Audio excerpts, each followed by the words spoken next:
A couple of years ago, we started thinking about whether there might be other lessons to be learned from other types of global negotiations that might bring their way back into the climate world in one way or another. We ended up commissioning two papers, one from the Stimson Center on the history of arms negotiations, and the second from the World Trade Institute in Switzerland on the economic negotiations.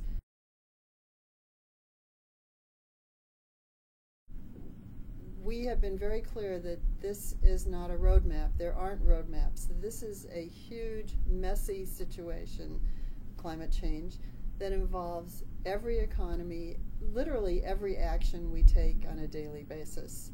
You know, flipping lights on and taking them off is related to climate change, right? But it's a very pedestrian and small thing that you do without thinking about every day.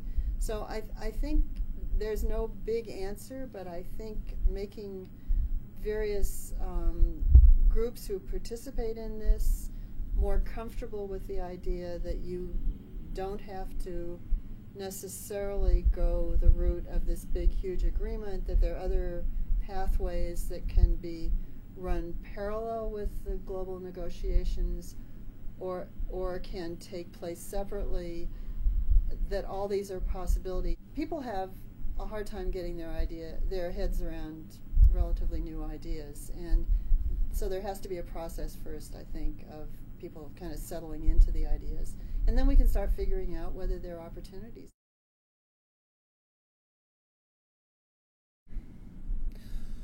Well, I think innovation in diplomacy is incredibly important, and it's very difficult at the same time. So I think that if you look in a range of different multilateral fora, whether they be the trade negotiations or the climate negotiations or others, there tends to be an inertia in that system because people keep going to these negotiations and trying to hash out the same issues year after year.